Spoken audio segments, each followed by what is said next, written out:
Hello दोस्तों, आज हम कुछ गद्य के और कुछ बहुविकल्पीय प्रश्न जानेंगे। और इस वीडियो में आप लोग को इतना लाभ होगा, कम से कम 30 नंबर का इस वीडियो से आप लोग को लाभ होगा। आप 30 नंबर आसानी से हिंदी के पेपर में जाकर हल कर सकते हैं। तो सभी दोस्तों मित्रों से यही कहना है कि आपके जो भी दोस्त मित्र हैं उन लोगों को इस वीडियो को शेयर कीजिए और उनसे कहिए कि चैनल को सब्सक्राइब करें और वीडियो को लाइक करें, जिससे आने वाला नोटिफिकेशन भी उनको मिल सके। बेल आइकन को आप लोग क्या करें, सब्सक्राइब करके दबा दें, जिससे आने वाला जो भी वीडियो हो या कोई भी सूचना हो आप लोग को दिया जा सके। ठीक है, तो आप लोग से यही कहना है कि अगर पेपर में अच्छे नंबरों से आपको पास होना है, 70 में 70 लाना है, तो आप क्या कीजिए, वीडियो को पूरा देखें। ठीक है, 30 नंबर तो इस वीडियो से प्राप्त होगा ही आपको, और अन्य भी बातें आपको बताई जाएंगी, कैसे पेपर दिया जाता है, क्या लिखा जाता है, कैसे लिखा जाता है, इसके बारे में हम लोग जानेंगे। ठीक है, तो सभी बच्चों से यही कहना है, दोस्तों से यही कहना है कि आप चैनल पर नए हैं तो चैनल को सब्सक्राइब करें, बेल आइकन को दबाएं कि जिससे आपको नोटिफिकेशन मिल सके, और दोस्तों मित्रों को भी शेयर करें। ठीक है, आगे बढ़ते हैं। हम आपको एक और बात बताते हैं कि पेपर में आप लोग को आता है संदर्भ सहित व्याख्या करने को। क्या आता है? संदर्भ सहित व्याख्या करने को आता है। व्याख्या हम कैसे करेंगे, संदर्भ कैसे लिखेंगे, ये सब कुछ की जानकारी इसमें मिल जाएगी। ठीक है, ये 6 नंबर का आता है, जैसे गद्य से भी आता है। ठीक है ना, किससे? गद्य से और पद से। ठीक है, गद्य से और पद से भी, गद्य से और पद से, इन सभी से प्रश्न पूछता है। तो आप लोग इस बात का ध्यान रखिए और कि हमें कैसे पढ़ना है और किस तरह के प्रश्न पूछेंगे। तो देखिए, आप लोग के सामने जो हम प्रश्न रखे हैं, ये छंद जो रखे हैं, ये पेपर में बार बार पूछता है, यही पूछता है। ठीक है ना, ये नहीं 2 ठो हम छंद रखे हैं, उसे आप लोग मिला सकते हैं, मॉडल पेपर से भी, अन्य पेपरों से भी मिला सकते हैं। हम फाइनल ईयर के लिए एक मॉडल पेपर बनाते हैं, जिससे क्या 99% वो प्रश्न मिलते हैं। ठीक है, तो आप लोग को पेपर के समय हम क्या करेंगे, वो पूरा पेपर ही सॉल्व कराएंगे। और पेपर को आपको PDF चाहिए अगर, तो आप क्या, लिंक डिस्क्रिप्शन में दिया गया है, आप लोग क्या कर सकते हैं, वहाँ कमेंट करके मांग सकते हैं, कमेंट सेक्शन में। ठीक है, तो ये ध्यान रखिएगा, कमेंट सेक्शन में कमेंट करके आप मांग सकते हैं PDF। ठीक है, आपको अगर अच्छे तरह से लाना है 70 में 70 नंबर, क्योंकि 30 नंबर तो विद्यालय दे देता है। ठीक है, तो इस बात को समझिए और क्या, अच्छी तरह से पढ़िए। तो हम पढ़ते हैं। देखिए, पहला प्रश्न दे रहा है कि मोर पखा सिर ऊपर राखियो, गूंज माल की गरे पहिरोगी। ठीक है, ओढ़ी पीताम्बर ले लकुठी, वन गोधन ग्वारण संग फिरोगी। क्या भाव तो वही मेरी रसखानी, सो तेरे कहो सब स्वांग रचो क्या करोगी। या मुरली मुरलीधर की अधरा धरी, अधरा न धरोगी। कहने का मतलब यह है, पहले इसका संदर्भ देख लेते हैं। क्या, दो ही आता है, एक संदर्भ आता है और एक व्याख्या आता है। क्या आता है? संदर्भ और व्याख्या आता है, यही हमको करना होता है। ठीक है ना, अब देखिए इसका संदर्भ हम यहाँ लिख दिए हैं कि आप लोग क्या कर सकते हैं, नोट कर सकते हैं। ठीक है, तो इसका संदर्भ है हमारा, हो जाएगा प्रस्तुत पद्यांश हमारी पाठ, क्या, प्रस्तुत पद्यांश हमारे, ठीक है, कवि द्वारा रचित, क्या, सुजान रसखान से हमारी पाठ्य पुस्तक हिंदी काव्य खंड में संकलित सवई नामक पाठ से या शीर्षक से उद्धृत, मतलब लिया गया है। एक और इसका अगर हम क्या करें, संदर्भ लिखना चाहें तो लिख सकते हैं कि प्रस्तुत पद्यांश हमारी पाठ्य पुस्तक हिंदी में सवई नामक पाठ से लिया गया है, जिसके लेखक तो कहेंगे नहीं, इसमें कवि कहेंगे। क्या, इसके कवि कौन है बताइए? रसखान जी हैं। ठीक है ना, बात समझ में आ गया। ये आपका संदर्भ। आगे बढ़ते हैं व्याख्या की तरफ। अब इसका हम लोग क्या करेंगे, व्याख्या करेंगे। ठीक है ना, क्या करेंगे, व्याख्या। और इसका व्याख्या देखेंगे हम लोग। देखिए, कह रहा है ना कि मोर पखा सिर ऊपर राखियो गुंज की माल करे पैरोगी। देखिए रसखान जी कह रहे हैं कि एक सखी अपने दूसरे सखी से बता रही है, कह रही है, क्या कह रही है इसको हम देखेंगे। कि देखिए एक सखी दूसरे सखी से कह रही कि हे सखी, मैं अपने सिर पर मोर से बना मुकुट भी धारण करूंगी, मोर के पंखों से बना मुकुट भी अपने सिर पर रखूंगी, और क्या पत्तों के, ठीक है, पत्तों से बने मालाएं भी अपने गले में पहनूंगी, ठीक है। और कह रही हैं कि ओढ़ पीताम्बर ले लकुठी वन गोधन ग्वालन संग फिरोगी। कहने का मतलब यह है कि जो श्री कृष्ण पीला वस्त्र पहनते हैं वैसे पीला वस्त्र भी मैं पहनूंगी, क्या पीला वस्त्र भी पहनूंगी, और अपने हाथों में लाठी लेकर, ठीक है, अपने हाथों में लाठी लेकर ग्वालों के साथ संग संग गायों के पीछे पीछे इधर उधर फिरूंगी भी, घूमूंगी भी, ठीक है। अब देखिए भाव तो वो ही मेरी रसखानी सो तेरे कहे सब सांग रचूंगी। देखिए कर ये वो सखी, हे सखी तुम्हारे कहने पर श्री कृष्ण के सारे श्रृंगार मैं करूंगी, सारे जो जो क्रियाएं करते हैं वो मैं सब करूंगी। स्वांग रचइयों का मतलब क्या करोगी, मतलब कि उसके सभी श्रृंगारों को मैं करूंगी, जो जो प्रतिक्रिया करते हैं वो मैं करूंगी। या मुरलीधर की अधरा न धरोगी, ठीक है। कहने का मतलब यह है कि हे सखी, जो मुरली है श्री कृष्ण अपने होठों पर मुरली को रखे हुए हैं, उस मुरली को मैं नहीं अपने होठों पर रखूंगी, सभी काम करूंगी, लेकिन उनके होठों पर रखा हुआ जो मुरली है उसे अपने होठों से मैं कभी नहीं लगाऊंगी। बात को समझ गए? आगे बढ़ते हैं। देखिए कहने का मतलब यहाँ पे यही था ना कि वो मुरली को जो है अपनी सौतन मान रही हैं। क्या मान रही हैं? सौतन मान रही हैं। इसीलिए कह रही है सखी, हे सखी मैं सारे श्रृंगार करूँगी श्री कृष्ण का, लेकिन कभी मैं मुरली को अपने होठों से नहीं लगाऊंगी। आगे बढ़ते हैं दूसरे छंद की तरफ। दूसरा छंद दिया है हमारा, ठीक है ना। दूसरा छंद यही है, दूसरा छंद दिया है आपका कि मैया हो न चरइयो गाय, सिगरे ग्वाल गिरावत मोसो मेरे पाई पिराई। ठीक है, दिया है ना कि मैया हो न चरइयो गाय। अब देखिए दे रहा है सिगरो ग्वाल गिरावत मोसो मेरे पाई पिराई, जौन पतियाही पूछ बलदाही अपनी सौ दिवाई, यह सोनी माई यशोदा ग्वालिन गाली देती रिसाई, मैं पठौती अपने लड़िका को आवे मन बहराई, सूर श्याम तुम क्या मेरो अति बालक मारत ताही रिगाई। अब देखिए ये है पद पाठ का। किस पाठ का है? पद पाठ का है, ठीक है ना। ये पद से ही लिया गया है। तो इसका संदर्भ देख लेंगे कि प्रस्तुत गद्यांश महाकवि सूरदास जी द्वारा रचित है। सूर सागर महाकाव्य से हमारी पाठ्य पुस्तक हिंदी के काव्य खंड में संकलित पद शीर्षक से उद्धृत है। अब इसका दूसरे शब्दों में हम संदर्भ लिख सकते हैं कि प्रस्तुत क्या पद्यांश हमारी पाठ्य पुस्तक हिंदी काव्य खंड में संकलित पद नामक पाठ से लिया गया है। इसके रचयिता सूरदास जी हैं, इसके कवि सूरदास जी हैं। बात समझ गए? आगे बढ़ते हैं अब इसके व्याख्या की तरफ। क्या? अब इसकी व्याख्या करेंगे। क्या करेंगे? व्याख्या। देखिए क्या करना है हमको? व्याख्या करना है। कैसे व्याख्या को करेंगे ये ध्यान दीजिएगा, ठीक है। कह रहे हैं ना कि मैया हो न चरइयो गाय।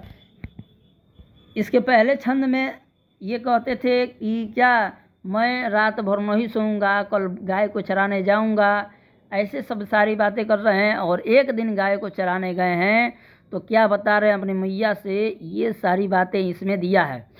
तो कह रहे हैं कि मैया हो अब मैं गाय चराने के लिए नहीं जाऊंगा। क्या कह रहे हैं कि मैं अपनी गायों को चराने के लिए नहीं जाऊंगा। आगे देखिए, कह रहे हैं सिगरे ग्वाल गिरावत मूसो मेरे पाई पिराई।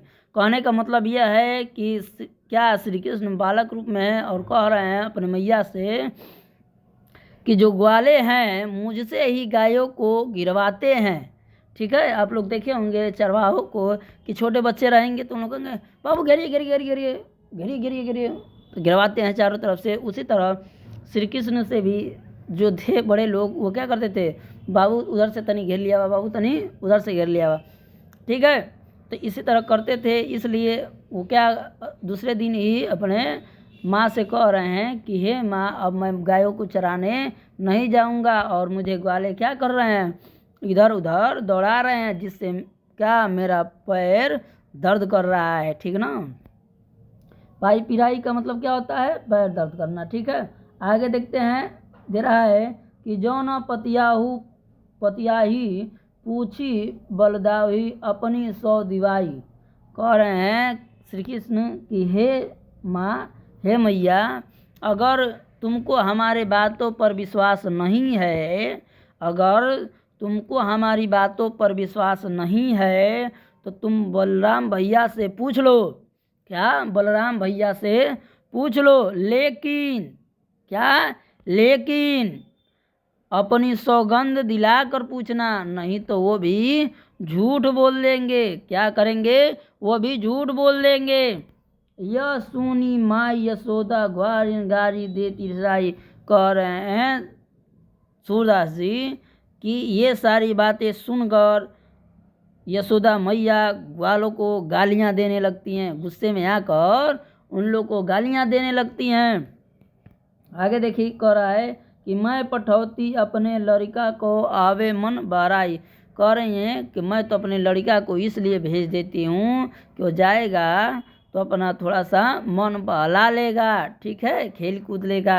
आगे देखिए, कह रहा है कि सूर श्याम मेरो अति बालक मारत ताहिर गाई। देखिए सूरदास जी कह रहे हैं कि मैया यशोदा कह रही हैं कि मेरा तो बालक अभी बहुत छोटा है। क्या, मेरा तो बालक अभी बहुत छोटा है, ये दुष्ट ग्वाले क्या करेंगे, उसको परेशान कर डालेंगे। ठीक है, मेरे बालक को परेशान कर डालेंगे। उम्मीद करते हैं कि आपको बात समझ में आई होगी। अगर बात समझ में आई होगी तो आप क्या करें, वीडियो को लाइक करें, शेयर करें और चैनल पर नए हैं तो चैनल को सब्सक्राइब करें। अब देखिए, बढ़ते हैं हम बहुविकल्पीय प्रश्न की तरफ। ठीक है, जो हमारा 20 नंबर का है। कितने नंबर का है, 20 नंबर का है, जिसमें हमारा पहला प्रश्न है। ठीक है, पहला प्रश्न दे रहा है, देखिए दे रहा है कि सरस्वती पत्रिका के संपादक हैं। हम लोग को क्या बताना है कि सरस्वती पत्रिका के संपादक कौन है। पहला दे रहा है क्या, महावीर प्रसाद द्विवेदी, दूसरा जयशंकर प्रसाद, तीसरा विष्णु प्रभाकर और चौथा मुंशी प्रेमचंद्र। ये सारे लोग हैं। अब इन लोगों में से हमको बताना है कि इनमें से 4 ऑप्शन में से हमारा कौन सा ऑप्शन सही है कि सरस्वती पत्रिका के संपादक हैं। तो देखिए, इन सभी के कुछ ना कुछ हम क्या करेंगे, जो लेखक हैं उनके रचनाओं को बताएंगे। जैसे क्या है, महावीर प्रसाद द्विवेदी हैं, इनका है क्या, रसज्ञ रंजन। क्या है, रसज्ञ रंजन साहित्य शिखर, ये इनकी रचना है। उसके बाद जयशंकर प्रसाद आते हैं, इनकी रचना है कमायनी झरना आंसू लहर। ये किसकी रचना है, जयशंकर प्रसाद की। उसके बाद विष्णु प्रभाकर की रचना है यात्रा वृत्तांत ज्योतिपुंज हिमालय। ये इनकी रचना है, किसकी, विष्णु प्रभाकर की। उसके बाद मुंशी प्रेमचंद की रचना है सेवा सदन प्रेमाश्रम रंगभूमि निर्मला गबन। ये इनकी रचना है, किसका, मुंशी प्रेमचंद की। अब आते हैं कि सरस्वती पत्रिका के संपादक कौन है। तो सरस्वती पत्रिका के संपादक महावीर प्रसाद द्विवेदी हैं। कौन है, महावीर प्रसाद द्विवेदी। यानी कि हमारा क्या, पहला ऑप्शन सही है। ठीक है, अब देखिए, पहला ऑप्शन सही करने से पहले एक और बात बता दें आप लोग को हम, ये पहला ऑप्शन सही है इसमें, लेकिन हम लोग को टिक मारने को नहीं आएगा, टिक करने को नहीं आएगा। हम लोग को आएगा 1 2 3, एक क्वेश्चन नंबर है, ये हमारा ऑप्शन है A B C और D, ऐसे ऑप्शन आएंगे। यहाँ गोला बनाया रहेगा नीचे इसके। 4 ठो। अब देखिए जैसे मान लीजिए पहले का क्या है, ए सही है, तो पहले के ए के नीचे जो गोला दिया रहेगा उसमें क्या कर लेंगे, अच्छी तरह से गोले को भर लेंगे। ठीक है ना। गोले को भरते समय ध्यान रखना है कि गोले के बाहर पे न जाए और केवल बिंदु ही न रहे, पूरा ही उसे गोला कर देंगे। ठीक है ना। आगे बढ़ते हैं दूसरे नंबर प्रश्न की तरफ। दूसरा नंबर हमारा प्रश्न दे रहा है कि सुमित्रानंदन पंत की रचना है। सुमित्रानंदन पंत की रचना बताना है। युगांत, पथिक, तीसरा यशोधरा और चौथा साकेत। हम लोग को बताना है कि इसमें से कौन सी रचना सुमित्रानंदन पंत की है। तो देखिए सभी के लेखक का नाम जान जाइए। युगांत के लेखक हैं सुमित्रानंदन पंत, दूसरे पथिक के लेखक हैं पंडित त्रिपाठी, तीसरा यशोधरा के लेखक हैं मैथिली सरलगुप्त और साकेत के भी लेखक हैं मैथिली सरलगुप्त। आपको तो पता चल गया होगा कि सुमित्रानंदन पंत की रचना इसमें से कौन है। युगांत सुमित्रानंदन पंत की रचना है, यानी कि पहला ऑप्शन इसमें भी क्या है, सही है। आगे बढ़ते हैं तीसरे नंबर प्रश्न की तरफ। तीसरा नंबर है प्रश्न हमारा कि हिमक्रीटनी किस कवि की रचना है। हिमक्रीटनी किस कवि की रचना है हमको बताना है। तो देखिए पहला ऑप्शन दे रहा है कि सुमित्रानंदन पंत, दूसरा ऑप्शन दे रहा है राम नरेश त्रिपाठी, तीसरा ऑप्शन दे रहा है माखनलाल चतुर्वेदी और चौथा ऑप्शन दे रहा है अयोध्या सिंह उपाध्याय। अब हम लोग को बताना है कि इन चारों ऑप्शन में से कौन सही है। तो देखिए सभी की कुछ रचनाओं को जान जाते हैं। पहला सुमित्रानंदन पंत, गुंजन, युगांत, ठीक है, स्वरकिरण, लोकायतन, ये इनकी रचना है। किसकी, सुमित्रानंदन पंत की। उसके उसी तरह राम नरेश त्रिपाठी की रचना देखेंगे, मिलन, पथिक, स्वप्न, ये इनकी रचना है। किसकी रचना है, ये है राम नरेश त्रिपाठी की। और माखनलाल चतुर्वेदी की देखेंगे तो माखनलाल चतुर्वेदी की रचना है नागा अर्जुन युद्ध, ठीक है, हिमक्रीटनी, युगचरण, ये इनकी रचना है। उसके बाद अयोध्या सिंह उपाध्याय की प्रिय प्रवास, व्रंजंगना, उसके बाद विलाप, ये इनकी रचना है। किसकी, अयोध्या सिंह उपाध्याय की। अब हम लोग को बताना है कि हिमक्रीटनी किस कवि की रचना है। तो हिमक्रीटनी किस कवि की रचना है, तो हिमक्रीटनी अभी बताए हैं किसकी रचना है, माखनलाल चतुर्वेदी की। किसकी, माखनलाल चतुर्वेदी की ये रचना है। ठीक है, यानी कि हमारा क्या सी नंबर ऑप्शन क्या है, सही है। तीसरे का तीसरा सही है। आगे बढ़ते हैं चौथे नंबर प्रश्न की तरफ। चौथा नंबर प्रश्न दे रहा है कि मुखमयंक सममंजु मनोहर पंक्ति में कौन सा अलंकार है, हम लोग को बताना है। ठीक है, मुखमयंक सममंजु मनोहर पंक्ति में कौन सा अलंकार है, हम लोग को बताना है। पहला दे रहा है उपमा अलंकार, दूसरा दे रहा है उभयालंकार, तीसरा दे रहा है रूपक अलंकार और चौथा दे रहा है अनुप्रास अलंकार। तो देखिए क्वेश्चन नंबर 4 का आंसर हो जाएगा हमारा उपमा अलंकार। मुखमयंक सममंजु मनोहर में कौन सा अलंकार है, उपमा अलंकार है। आगे बढ़ते हैं 5 नंबर प्रश्न की तरफ। 5 नंबर हमारा प्रश्न दे रहा है, 5 नंबर प्रश्न दे रहा है, देखिएगा कि हल्दी शब्द का तत्सम है। हल्दी शब्द का तत्सम बताना है कि हल्दी शब्द का तत्सम होगा। पहला दे रहा है हरदी, दूसरा दे रहा है हरिद्रा, तीसरा दे रहा है हल्दिका और चौथा दे रहा है हरदिका। ठीक है, अब हमको बताना है कि इन चारों ऑप्शनों में हल्दी का तत्सम है। हल्दी का तत्सम रूप हम बताएं तो हल्दी का तत्सम रूप हो जाता है हरिद्रा। क्या हो जाता है, हरिद्रा, यानी कि हमारा बी नंबर ऑप्शन सही है, दूसरा। आगे बढ़ते हैं 6 नंबर प्रश्न की तरफ। 6 नंबर हमारा प्रश्न है कि निम्न में से आम का पर्यायवाची शब्द बताना है। तो लगभग सभी लोग जानते होंगे कि आम का इसमें से पर्यायवाची कौन होगा। देखिए हम आप लोग को ऑप्शन बता दे रहे हैं। पहला दे रहा है क्षीर, दूसरा रसाल, तीसरा दुग्ध और चौथा अंबर। ठीक है, हमको बताना है कि इन चारों ऑप्शन में से कौन सा सही है। इसमें से कौन सा ऑप्शन सही है हम लोग को बताना है। तो देखिए पहला गलत है, दूसरा सही है, तीसरा गलत है और चौथा भी गलत है। तो हमारा आम का रस क्या हो जाता है, रसाल पर्यायवाची शब्द हो जाता है। ठीक है ना। आगे बढ़ते हैं 7 नंबर प्रश्न की तरफ। ठीक है, 7 नंबर हमारा प्रश्न दे रहा है कि छायावादी युग के किसी एक कवि का नाम लिखिए। छायावादी युग के किसी एक कवि का नाम लिखना है, हम लोग को बताना है कि छायावादी युग के इसमें से चारों कवियों में से कौन कवि छायावादी युग के हैं। पहला ऑप्शन दे रहा है जयशंकर प्रसाद, दूसरा दे रहा है भारतेंदु हरिश्चंद्र, तीसरा दे रहा है केशव दास और चौथा दे रहा है कबीर दास। हम लोग को बताना है कि इन चारों ऑप्शनों में से कौन सा ऑप्शन सही है। देखिए, तो हम आप लोग को इसमें बताया है कि देखिए जयशंकर प्रसाद की कुछ रचनाएं भी हैं, आप लोग जानते ही हैं। आज छायावादी युग के कवि का नाम बताना है हम लोग को, तो छायावादी युग के कवि इसमें से कौन है हम लोग को जानना है। देखिए, तो पहले बात कि आप लोग इनकी रचनाओं को जान जाएंगे, तो जैसे जयशंकर प्रसाद की रचना को जानते ही हैं।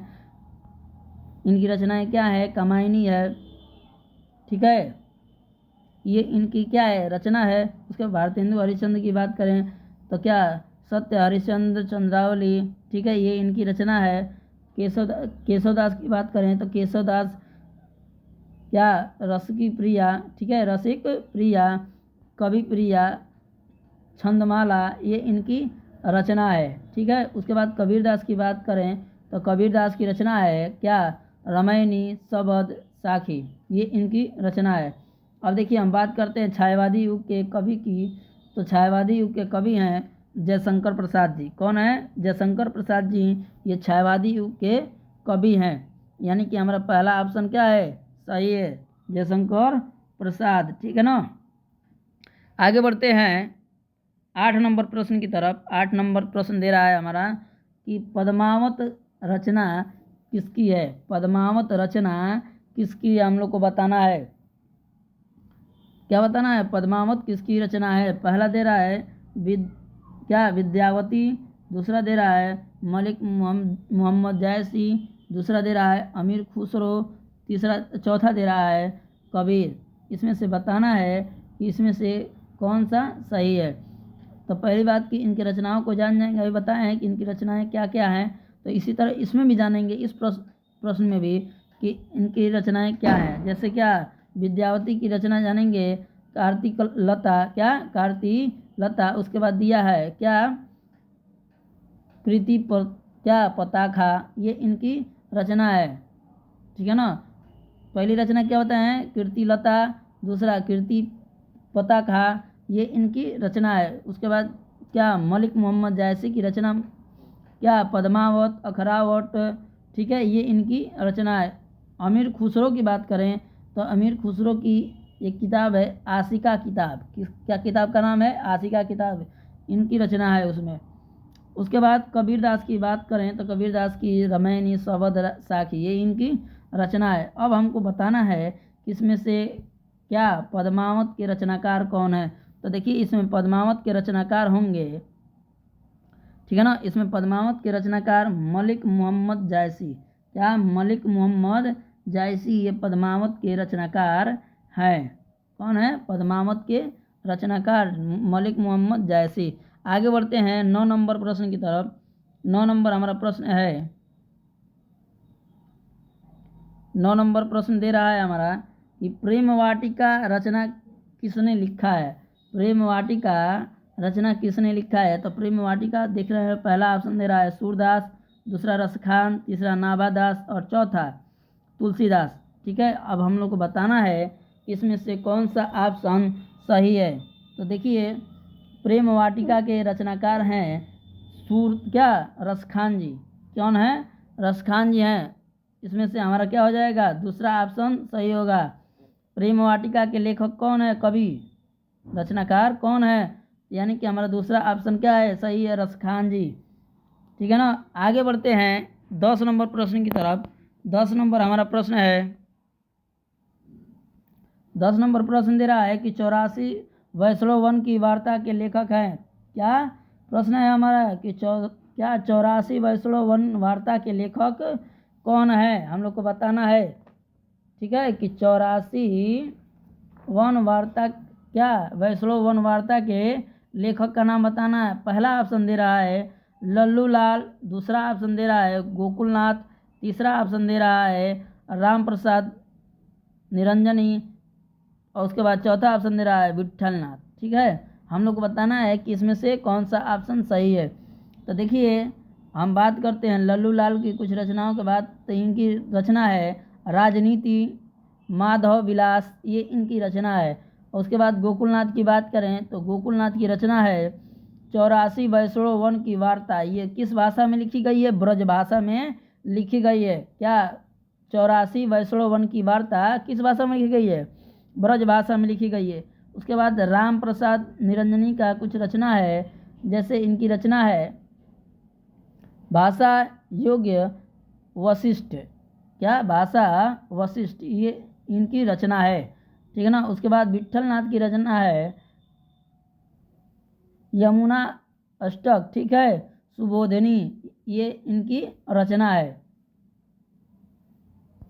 अब आगे हमको बताना है कि इसमें से कौन इसके लेखक है वैष्णव वन की वार्ता के। ठीक है ना। तो वैष्णव वन वार्ता के लेखक हैं इसमें गोकुलनाथ। कौन है? गोकुलनाथ, जो क्या लिखा गया है? ब्रज भाषा में लिखा गया है। ठीक है ना, इन्होंने लिखा है गोकुलनाथ ने। यानी कि हमारा क्या दूसरा नंबर ऑप्शन क्या है? सही है। आगे बढ़ते हैं 11 नंबर प्रश्न की तरफ। 11 नंबर हमारा प्रश्न है क्या अयोध्या सिंह उपाध्याय हरिऔध, क्या अयोध्या सिंह उपाध्याय हरिऔध की रचना है? इसमें से बताना है कि अयोध्या सिंह उपाध्याय की इसमें से कौन सी रचना है। पहला दे रहा है निहार, दूसरा दे रहा है साकेत, तीसरा दे रहा है प्रिय प्रवास और चौथा दे रहा है साहित्य लहरी। तो देखिए इसमें हम लेखकों का नाम बताते हैं, कौन सा लेखक कौन सा रचना किया है। निहार की हम बात करें तो निहार को लिखने वाले कवि या लेखक हैं महादेवी वर्मा।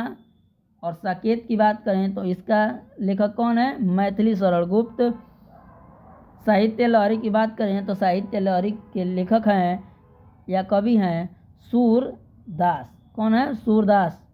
अब बच गया तीसरा, ये तीसरा ऑप्शन दे रहा है प्रिय प्रवास। ये अयोध्या सिंह उपाध्याय द्वारा रचित है। इसको किसने लिखा है? प्रिय प्रवास को अयोध्या सिंह उपाध्याय हरिऔध ने। ये हमारा तीसरा ऑप्शन क्या होगा? सही होगा। आगे बढ़ते हैं 12 नंबर प्रश्न की तरफ। 12 नंबर हमारा प्रश्न दे रहा है कि तथैव में संधि विच्छेद है। क्या बताना है? तथैव में संधि विच्छेद बताना है तथैव शब्द का। तो देखिए तथैव शब्द का संधि विच्छेद हो जाएगा, जानते हैं आप लोग इसका संधि विच्छेद करेंगे तो तथा धन एव। क्या हो जाएगा? तथा धन एव। इसका बनाएंगे तो हो जाएगा तथैव। क्या हो जाएगा? तथैव। क्या हो जाएगा? तथैव। बात समझ में आ गया? इसमें कौन सी संधि होगी? तो संधि की बात करें तो इसमें हमारा वृद्धि संधि होगा। कौन सा संधि होगा? वृद्धि संधि होगी। ठीक है, कौन सी संधि होगी? वृद्धि संधि। ठीक है ना। आगे बढ़ते हैं 13 नंबर प्रश्न की तरफ। 13 नंबर प्रश्न दे रहा है कि फलेषु किस विभक्ति व वचन का रूप है। फलेषु किस विभक्ति एवं वचन का रूप है। तो देखिए पहला ऑप्शन दे रहा है पंचमी विभक्ति एक वचन, दूसरा ऑप्शन दे रहा है सप्तमी विभक्ति बहुवचन और तीसरा ऑप्शन दे रहा है षष्ठी विभक्ति बहुवचन और चौथा ऑप्शन दे रहा है सप्तमी विभक्ति एक वचन।